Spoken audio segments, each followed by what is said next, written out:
Queridos irmãos e irmãs, vou meditar a liturgia do sexto domingo do tempo comum, ano litúrgico A. A liturgia da palavra nos ensinará hoje a importância de obedecermos os preceitos, os decretos, os mandamentos do Senhor.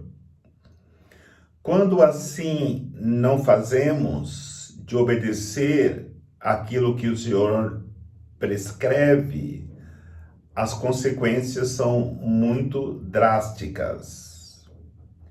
E por isso encontramos a queda do ser humano por desviar-se daquilo que Deus prescreveu para que ele encontrasse o caminho da felicidade. Nós conhecemos a queda do homem no pecado da origem, mas houveram outras quedas que causaram consequências terríveis para a humanidade. Lembramos que a primeira queda foi quando os nossos primeiros pais caíram no pecado no paraíso. A queda da desobediência culminou com a expulsão da família do paraíso, Adão e Eva, onde ficaram longe de Deus. E podemos dizer que assim o homem mata Deus no seu coração por desobedecer à sua vontade e ouvir mais a voz da serpente do que a voz de Deus. Mas além da queda original, houveram outras duas quedas que foram de consequência devastadora para a humanidade. A segunda queda foi quando o irmão procurou matar o seu irmão. Temos o atentado de Caim e Abel, que o levou à morte, mas temos também o atentado dos filhos de Jacó contra o seu irmão José, que não chegaram a matá-lo, mas as consequências de ser vendido e deportado para o Egito. Essa consequência foi a realidade da escravidão por 400 anos no Egito. Então podemos perceber que foram também consequências devastadoras. A outra queda que o homem teve, a humanidade teve, foi quando o homem trocou o amor pela lei. E podemos dizer que a liturgia trata dessa queda. Porque no momento que o homem troca o amor pela lei, ele mata no seu coração o amor. Agora, o que nós podemos esperar quando matamos a Deus no pecado original em nossos corações, quando matamos o irmão que culminou com a escravidão do Egito e quando matamos o amor trocando pela lei? A liturgia da palavra vai nos ensinar este caminho para a reflexão destas realidades, para que em Jesus Cristo nós possamos ser restaurados novamente para uma vida de comunhão com Deus, de comunhão com o irmão, na vivência do amor. Por isso, uma criança, quando ela procura colocar a mão no fogo, ela acaba por se queimar. E ali ela aprende que, de fato, o fogo é perigoso. Por isso, a primeira leitura vai dizer que Deus coloca na nossa frente, diante de nós, a água e o fogo, o bem e o mal. E nós poderemos fazer a escolha de uma realidade ou de outra. Então, Adão e Eva poderiam optar por ouvir a Deus ou ouvir a serpente, a água e o fogo, o bem e o mal. Caim poderia optar por matar o seu irmão ou não matá-lo, o bem e o mal. Os fariseus poderiam procurar obedecer à lei ou abrir os seus corações para o amor. Eles optaram pela lei. Mas para que possamos ter consciência disso, é necessário fazermos uma caminhada de maturidade espiritual. Uma criança, quando ela está nos seus primeiros anos de vida, nesses primeiros anos de vida, ela aprende, ela precisa aprender a comer, a beber, a tomar banho. Ela aprende dos seus pais e, com o tempo, com maturidade, com essas práticas constantes e repetitivas, ela vai aprendendo a ter uma maturidade nas coisas naturais da vida. E quando chega adulto, ela trabalha, ela forma uma família, e tudo aquilo que ela aprendeu durante a sua infância, passando pelo tempo da adolescência, a juventude e no seu tempo adulto, ela coloca em prática para uma boa convivência social, para um bem-estar na sua vida. No entanto, isso é um crescimento da maturidade humana, mas ela precisa também de um crescimento espiritual. Infelizmente, muitas pessoas crescem no conhecimento das coisas materiais, das coisas humanas, mas ainda por não procurar vivê-la, mantém uma imaturidade espiritual muito grande.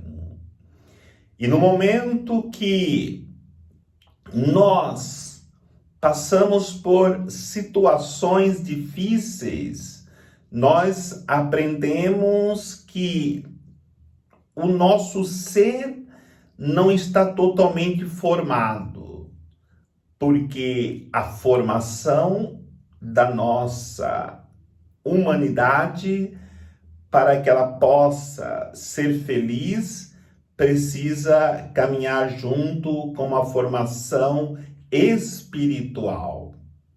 A formação na nossa vida de comunhão com Deus. Agora, é claro, aquilo que vai dizer São Paulo na segunda leitura, uma sabedoria escondida, que nós precisamos buscar em Deus. Fora de Deus, nós não conseguimos encontrar essa sabedoria escondida. Foi esta experiência que viveu ou que viveram Adão e Eva no paraíso. Se eles soubessem que a atitude deles de ouvirem mais a serpente do que a Deus causaria tais consequências para suas vidas, eles nunca teriam feito o que fizeram. Mas, no entanto, eles viviam profundamente do amor de Deus. E nós lembramos da realidade da queda deles e percebemos que eles deixaram, no momento que desobedeceram a Deus, de serem a imagem e semelhança de Deus. Ser imagem e semelhança de Deus é sermos amor. E no momento que nós deixamos de vivermos o amor, nos descaracterizamos de sermos a imagem e semelhança de Deus, nós começamos a perceber coisas de realidades de quem vive no amor puro de Deus não percebe. Adão e Eva não percebiam antes que eles estavam nus. Adão e Eva não percebiam antes que havia ressentimentos, que havia mágoas. Não sabia antes que precisavam perdoar. Só depois que deixaram de viver o amor, de ser a imagem e semelhança de Deus, que eles entenderam o que é isso. E aí, o castigo, a maldição do pecado cometido se torna para Deus causa de resgate da humanidade. Então Deus pode do mal tirar um bem muito grande para a humanidade. Então nós precisamos muito mais do que criticarmos. É necessário buscarmos por que nós estamos passando pelaquela situação difícil. Diante desta realidade, temos que perceber do nosso sofrimento, nós podemos tirar situações boas para nossas vidas, porque ali nos levará a um amadurecimento. Voltando na questão da criança, quando ela põe a mão no fogo, ela aprende que o fogo queima. E nós temos que aprender com os nossos erros e não voltar a cometê-los. Então, diante da situação, percebemos a importância do amor para que possamos, preenchidos pelo amor, viver as dificuldades da vida não como um castigo, mas para um crescimento, para um amadurecimento espiritual. Por isso que Jesus vai dizer no Evangelho: se a vossa justiça não for maior do que a dos fariseus, doutores da lei, vós não entrareis no reino dos céus. A lei tira do nosso coração a nossa capacidade de amar, nossa capacidade de praticar caridade, a nossa capacidade de fidelidade a Deus e aos irmãos. Então podemos dizer assim: se a nossa caridade não for maior do que a dos fariseus, nós não entraremos no reino dos céus. Se a nossa fidelidade não for maior do que a dos fariseus, nós não entraremos no reino dos céus. Se a nossa justiça não for maior do que a dos fariseus, nós não entraremos no reino dos céus. Por isso, a prática da lei, de maneira radical, levaram os fariseus a colocar a lei acima de Deus, a lei acima de Jesus Cristo. Fizeram que colocassem a lei acima do irmão. Preferia matar o irmão do que violar o sábado. A prática da lei dos fariseus fizeram que eles colocassem a lei acima do amor, acima da caridade, em relação à necessidade do irmão. Queridos irmãos, nesse final de semana, a liturgia quer nos ensinar que acima de qualquer coisa neste mundo tem que estar essas três coisas: o irmão, o amor e Deus. Estas realidades é o fundamento último da pessoa humana, e se nós nos encontrarmos com o irmão, com amor e com Deus, seremos felizes aqui na nossa peregrinação neste mundo e depois na eternidade com Deus. O Senhor nos abençoe, em nome do Pai, do Filho e do Espírito Santo. Amém.